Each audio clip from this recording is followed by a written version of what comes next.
الله. Assalamualaikum warahmatullahi wabarakatuh.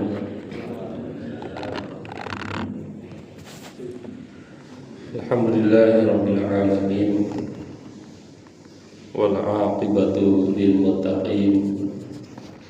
Wala 'udwana illa 'alal zalimin. A'udzu billahi minasy syaithanir rajim. Bismillahirrahmanirrahim. Inna Qur'anal fajri kana mashhuda. Sadaqallahul azim. Puji syukur kita panjatkan hanya kepada Zat yang Maha Ghafur, yang Maha Syakur, yang telah memberikan nikmat kepada kita semua, terutama nikmat yang paling besar, yakni nikmat iman, nikmat Islam, nikmat yang tidak bisa diukur dengan materi,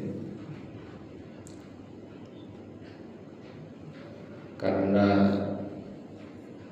iman dan Islam itu adalah penentu keselamatan kita di dunia maupun di akhirat.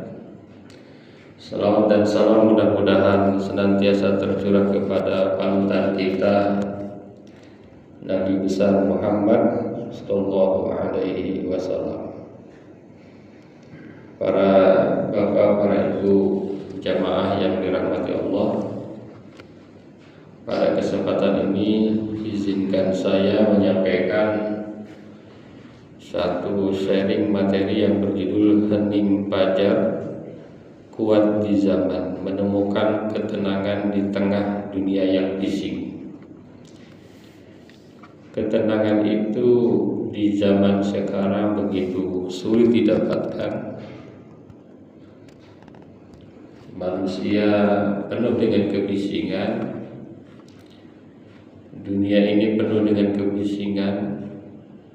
Bahkan ada dunia nyata dan dunia maya yang masing-masing penuh dengan kebisingan, suasana yang tidak mengenakan, kadang-kadang seringkali membuat panas pikiran, panas hati. Maka menarik sekali bahwa kita harus mampu menemukan ketenangan. Maka waktu fajar ini adalah titik awal apakah kita akan menemukan ketenangan di hari ini atau tidak. Jadi kalau kita di pagi hari ini kita sholat subuh berjamaah, ini tanda bahwa kita adalah sedikit orang yang mendapatkan ketenangan itu. Hadirin jamaah yang berbahagia, ada beberapa poin yang ingin disampaikan. Yang pertama adalah fajar adalah waktu turunnya ketenangan dari langit. Jadi kita tidak bicara asal ngomong bahwa orang yang sholat subuh itu, apalagi berjamaah, itu adalah waktu ketenangan.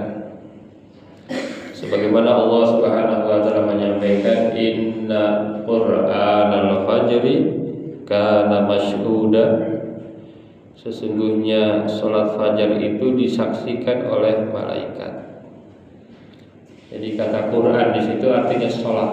Inna Qur'anal fajri kana mashhuda.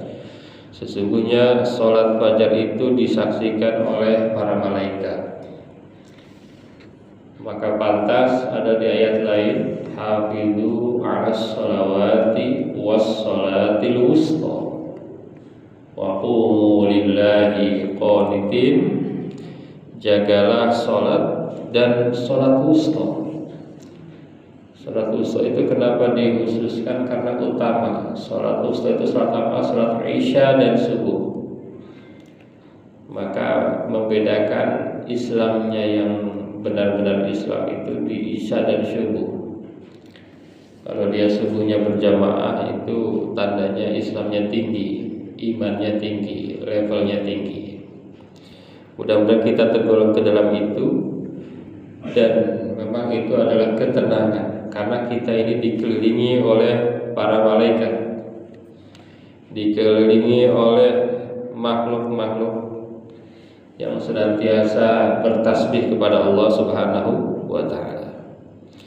Yang kedua adalah zikir pagi sebagai penjaga jiwa sepanjang hari. Jadi orang yang mampu berzikir di pagi hari, ya, maka jiwanya itu sesungguhnya akan luar biasa damai. Rasulullah SAW bersabda, qala man qala hina yusbih Allahumma anta rabbi la ilaha illa anta alaika tawakkaltu anta rabbul arsyil azim kufiya hammahu wa gummahu. Barang siapa yang ketika subuhnya itu berzikir Allahumma anta rabbi, mungkin tidak harus zikir ini, zikir apapun, kufiya hammahu wa gummahu, maka dia akan dicukupkan dari kegelisahan dan kesedihan. Jadi dia akan tidak gelisah, dia tidak akan sedih. Jadi zikir di pagi hari, jadi kunci, pagi hari itu adalah kunci. Tentu banyak penelitian-penelitian yang menggambarkan subuh itu adalah titik awal, ya. Kalau di dalam luar Islam itu penelitian-penelitian itu banyak mengungkap ini, dan Islam sudah menyatakan ini lebih dulu. Dan bukan hanya ketenangan kalau dalam Islam, tapi juga pahala. Mungkin kalau dalam ilmu pengetahuan hanya sampai di ketenangan, hanya sampai di kedamaian, tapi dalam Islam ketenangan, pahala, ketenangan di dunia, keabadian di akhirat. Itu yang harus dicatat. Yang ketiga, kekuatan hidup itu dimulai dari subuh yang dijaga. Jadi hari ini kita kalau seandainya subuhnya dijaga, apalagi berjamaah, maka ini adalah modal kekuatan hidup kita.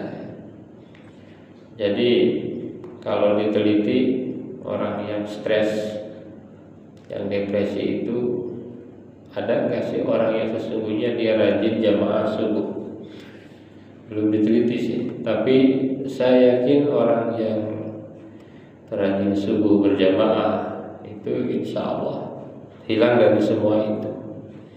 Jadi kekuatan hidupnya akan dijaga, bahkan nanti di akhirat mendapatkan surga dari Allah Subhanahu wa taala. Rasulullah SAW bersabda, man shallal bardain dakhala jannah. Barang siapa yang melaksanakan dua salat di antara dingin, salat subuh dan asar, maka ia masuk surga.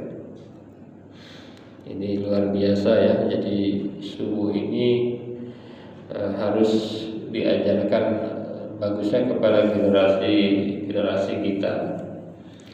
Apalagi kalau bisa tahajud. Kalau bisa mulai sekarang tahajudnya jangan cuma 2 rakaat, 10 rakaat. Tahajud 10, salat witir 1, 11.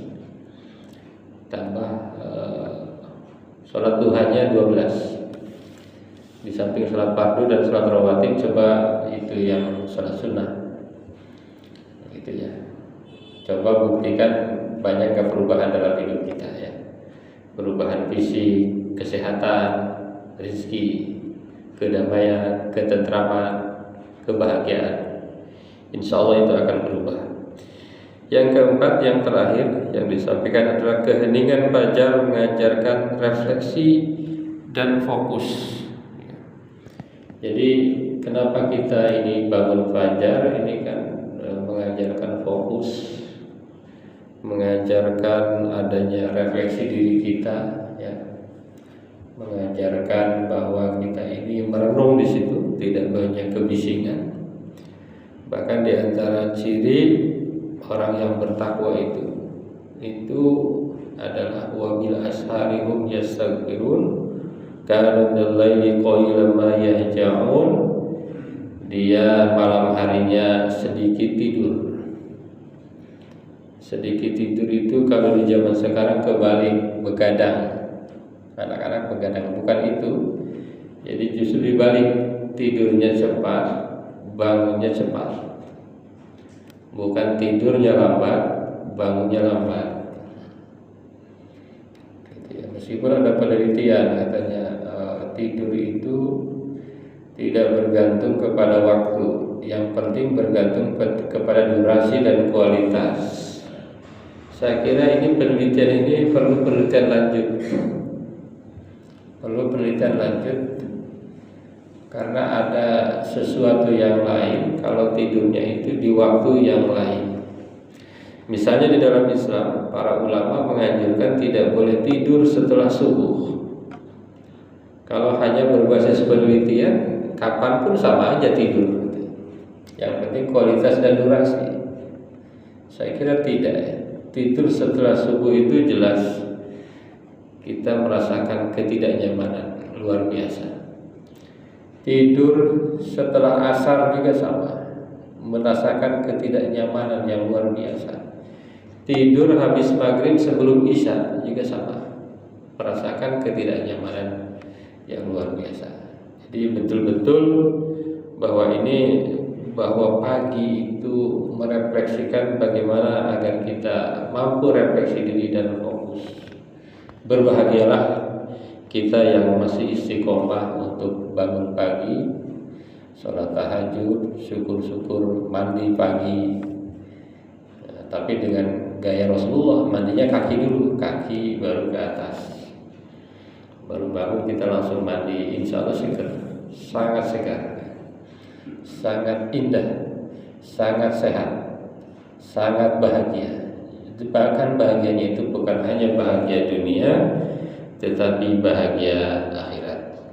Para bapak, para ibu jamaah yang berbahagia, mudah-mudahan kita senantiasa menemukan ketenangan di dunia yang penuh dengan kebisingan ini. Terima kasih, mudah-mudahan ada manfaatnya. Wassalamualaikum warahmatullahi wabarakatuh.